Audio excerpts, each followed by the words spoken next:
hope today's brought you a little peace, a warm cup of something comforting, and a heart open to stories that whisper truths we often forget. Today, I have something special for you. A story not just about love, but about quiet devotion, the kind that waits, protects, and grows in silence. It's about two people, years apart but steps away, building something far more lasting than any skyscraper. So find a cozy corner, lean in close, and let me take you into the world of Ethan and Leona. Ethan Kross is the CEO of Arcadia Designs, an international architecture firm behind some of the world's most iconic structures. Known for his discipline, precision, and unshakable calm, he's a man whose work speaks louder than words ever could.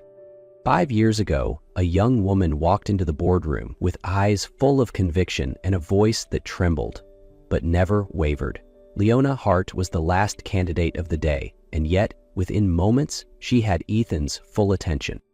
"I don't just want to build buildings," she said. "I want to create spaces where people feel like they belong." That sentence did something to Ethan, stirred something quiet and long forgotten. He hired her, and from that day forward, he loved her, in silence. For 5 years, Ethan watched her grow. He kept his distance, never crossing the professional line, but in every meeting, every glance across the office, every quiet moment where she laughed and didn't know he was listening, he fell deeper. He never told her, never even hinted.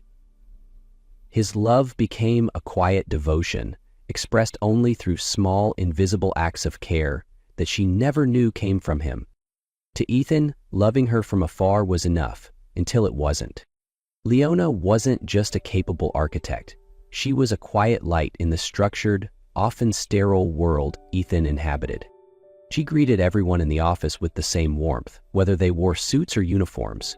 On Monday mornings, she brought homemade banana bread for the janitorial staff, remembering their names, their kids, even the birthdays they didn't expect anyone to recall. Her kindness wasn't loud. It was consistent, intentional, and deeply human. Ethan noticed. He always noticed. He watched her comfort anxious interns, challenge senior executives without raising her voice, and defend community-first design proposals with passion that made people listen. While others focused on returns and metrics, Leona spoke about impact, how a space could uplift lives, how architecture could be about belonging, not just building. She reminded the boardroom that buildings were for people, not just profit. And every time she did, Ethan's admiration grew. And in silence, he found ways to support her. When Leona casually mentioned her laptop's slow processing to a colleague, she received a brand new upgrade that Friday. After a minor parking garage incident, her space was quietly reassigned to a safer, better lit area near the exit. She never knew Ethan was behind it all. And she certainly didn't know that the scholarship her younger brother received, one her family had called a miracle, had come from a discreet donation made by Arcadia Foundation, orchestrated by Ethan himself. He never wanted recognition. Seeing her thrive, safe and smiling, was enough. In a world built on blueprints, deadlines, and margins, Leona Hart was the one design Ethan Kross couldn't perfect, but desperately wanted to preserve. It had been raining since the afternoon. The city was draped in thick mist and the heavy sound of falling rain. Most employees had left the office early after the weather alert, but Leona stayed behind, finishing the final touches on a design proposal for a community project. By the time she stepped into the parking lot, her old sedan, the one that had been with her since college, let out a few weary groans before falling completely silent. She tried again. Nothing. "Not tonight," she whispered, resting her forehead on the steering wheel, exhausted. At that moment, headlights cut through the darkness. A luxury car rolled to a stop nearby. The window lowered and a familiar deep voice called out, "Your car's down?" Leona looked up, startled. It was Ethan. She had never encountered him outside of work settings, let alone imagined him driving through the rain in the parking lot like this. "Yeah, looks like it gave up," she smiled weakly. "Come on, I'll take you home." Inside his car, the silence was strangely calming. Only the sound of rain and the rhythmic sweep of the wipers filled the space. They began with small talk, then gradually memories surfaced. Leona spoke of her father, how he passed away when she was 17, and how she had become the reluctant backbone of her family ever since. Ethan didn't say much, but when she gently asked, he answered, "I grew up without anyone, no family, just books and old blueprints." There was no anger in his voice, just a quiet, worn-out kind of truth. In that moment, Leona looked at him, this strong, composed man she once thought untouchable, with a different kind of gaze. And Ethan, for the first time in 5 years, felt something shift deep inside him. The silence he had clung to so long was beginning to crave a voice. 1 week after the rainy night, the company hosted its annual charity gala, the grandest event of the year for Arcadia Designs. Crystal lights, a live orchestra, dazzling gowns, and sharp tuxedos. Leona felt oddly out of place in her simple blue dress and heels that had seen more holidays than she could count.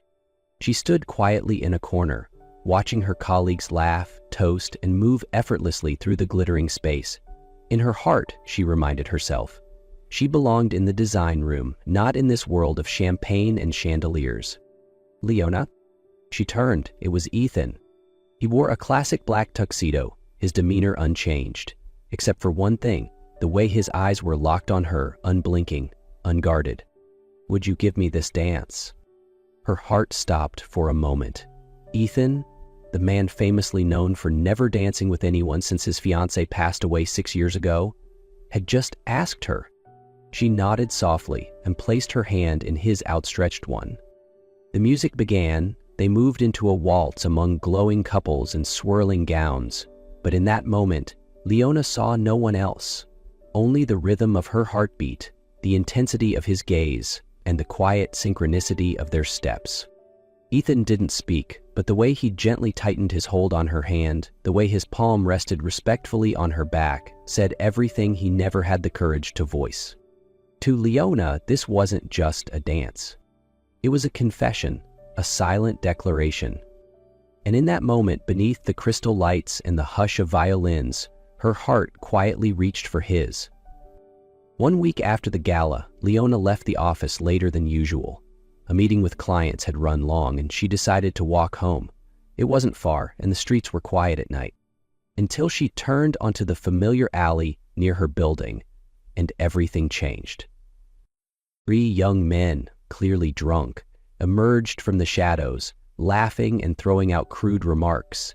She tried to walk faster, ignoring them, but one of them grabbed her wrist. "Hey, where you headed in such a rush, pretty girl?" Leona pulled back, her voice steady. "Let go." They laughed louder. Another moved closer, his breath thick with alcohol. And then, a deep voice rang out from behind them. "Let her go, now." Leona turned. It was Ethan. He stepped out of the darkness as if summoned by her fear. No tie, sleeves rolled, eyes cold as steel. "Who the hell are you?" one of them growled. The answer came in the form of a punch. In a blur of motion, Ethan took down all 3. One strike to the gut, one clean hit to the jaw, one spin that sent the guy with the knife sprawling, weapon clattering to the ground. By the time it ended, Leona stood frozen. Ethan stood breathless, his hand bleeding. "Your heart," she whispered. "I'm fine," he said. She brought him to her small apartment, still shaking. She rummaged for the first aid kit, and under the warm light of her kitchen she tended to him, cleaning the blood, wrapping each finger with care. "Where'd you learn to fight like that?" she asked, hands trembling. Ethan gave a soft chuckle, voice rough. "Old story. I learned to defend myself, back when no one else would." Leona looked up. Their eyes met, for the first time without barriers. "For you," Ethan said slowly, "I'd do it all over again, even if I had to fight all night." He paused, a small smile tugging at the corner of his lips. "I'd still choose to charge in." Without hesitation. Leona didn't answer. She just took his bandaged hand and held it tightly in hers. That night didn't just mark the end of danger. It marked the beginning of something neither of them could name, but both could feel. Every glance after, every shared silence carried a new weight. At work, they still kept a professional distance, but the way they looked at each other was no longer unconscious.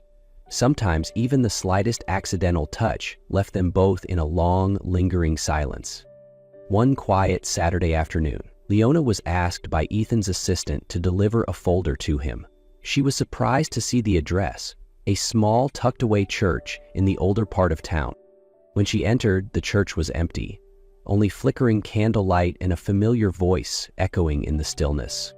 Leona paused, hiding behind a wall near the main altar. "Give me the courage to love her the right way," Ethan's voice prayed. He was kneeling, clutching what looked like an old necklace in his hands. "Please, don't let me hurt her. I've already ruined too many things in my life, but with her, I just want to get it right." Leona covered her mouth, her heart pounding. This was the man the world saw as untouchable, yet in this moment, he was so fragile, so real, she could hardly breathe. She left quietly, placing the documents at the door without a word. But in her heart, she knew. She wouldn't wait any longer. This year, Ethan didn't plan a birthday party. He wanted a quiet evening at home, away from lights, from polite greetings, and from questions he wasn't ready to answer. When he opened the door to his apartment, everything was still and calm, as usual. But the moment he stepped into his bedroom, he froze. Leona was sitting on his bed, wrapped in a fiery red dress like flame itself, her hair loose, her gaze steady and unflinching. His heart nearly stopped. "Leona?" he whispered, almost not believing what he saw. She smiled, the gentle smile he had loved for so long. "I heard your prayer," she said softly, eyes locked onto his. He was speechless. There was nothing left to hide, nothing left to protect. Ethan stepped forward, slowly, afraid the dream would vanish. When his hand touched hers, something inside him unraveled. Their first kiss, after 5 years of silence and waiting, was not rushed, not desperate. It was simply two souls finally finding their way to each other. The next morning, soft sunlight poured through the large window. Leona rested her head on his shoulder, her hand gently entwined with his in silence. Neither of them spoke, there was no need. Just the warmth of their hands, the steady rhythm of heartbeats, and the quiet truth that they had finally found each other after everything. Ethan looked at her. Her hair spilled over her shoulder, her eyes softly closed as if still dreaming. She was both peace and fire. No distant promises, no definitions. Just her gaze, her breath was enough. And in his mind, he whispered, "For 5 years, I built empires, but loving her is the greatest thing I've ever created." One crisp autumn afternoon, Ethan took Leona to a small park on the outskirts of the city, a quiet place, far from traffic, filled only with golden leaves swirling beneath soft sunlight. They walked hand in hand, talking about simple things as if time didn't exist. When they reached a tall tree in the center of the park, Leona stopped in her tracks. There, nailed to the trunk, was a small wooden sign engraved with the words, "Will you build a life with me?" He turned. Ethan was already down on one knee, holding a tiny velvet box in his hand. "I don't have grand speeches," he said, his deep voice just slightly trembling. "Only a heart that's been yours for a very long time. Let me build something lasting. Not a tower, not a company, but a life. With you." Tears welled in her eyes before she could nod. "Yes," she whispered, "I do." The wedding took place a month later in a small garden surrounded by trees, dressed in shades of amber and red. Nothing extravagant, nothing loud, just family, a few close friends, and honest smiles. Leona walked toward him in a simple white dress, more radiant than any chandelier he had ever seen. When she placed her hand in his beneath the flower arch, Ethan knew no blueprint in the world could match this perfection. Their honeymoon was short, but unforgettable. A small villa perched on the cliffs of Santorini, late breakfasts overlooking the sea, quiet evenings wrapped in blankets, sharing childhood dreams. On the final night, Leona handed him a small gift box. Inside was a metal keychain shaped like a house under construction. Half finished, half complete. "We're still building, aren't we?" she smiled. Ethan held the gift tightly, eyes glowing with something deep and tender. "And we'll never stop," he replied. After they returned, Leona began to change, tired more easily, more emotional, often smiling to herself like she was holding a secret. A few weeks later, in their small kitchen, she placed a pregnancy test on the table with a handwritten note beside it. "We're building more." Ethan froze. He looked at her, then at the test, then back again, as if a single blink might make it all vanish. "Are you sure?" he asked softly. Leona nodded, eyes brimming with tears, but her smile steady. "We're going to have a baby." Ethan sat down, his face buried in her hands, his heart tightened with an emotion he had never known. In that moment he understood. Everything he had ever built in life, the fame, the empire, the towering buildings, none of it compared to the tiny life now growing inside her. The months that followed were a brand new journey, filled with nervousness, but overflowing with love. Ethan learned how to mix the perfect orange juice for Leona, got up early every morning to make breakfast, placed his hand on her belly every night, whispering silly, tender things to their baby. They read parenting books together, debated baby names, and cried the first time they heard the heartbeat through the ultrasound. One spring evening, sitting under their porch roof, Leona leaned her head on his shoulder and whispered, "I'm scared." "What are you scared of?" "That we won't be good enough, that we'll mess up." Ethan gently squeezed her hand. "I'm scared too, but if there's one thing I'm sure of, it's that we'll love this child with everything we have." She looked at him, eyes full of unshed tears. "We're building something that can't be drawn on paper." He nodded, "Something greater than any design." And as the night deepened, beneath a porch humming with spring wind, they quietly embraced the joy growing stronger each day, through heartbeats, through hope, and through a love that had once lived in silence, but had finally found its voice. And so, beneath that quiet porch, with new life on the way and love no longer hidden, Ethan and Leona began the most beautiful chapter yet. Not drawn on paper, not planned on blueprints, but built, moment by moment, with faith, laughter, and the courage to love out loud. Thank you for staying with me through this journey. If this story stirred something in you, even just a little, I hope you'll carry its warmth with you.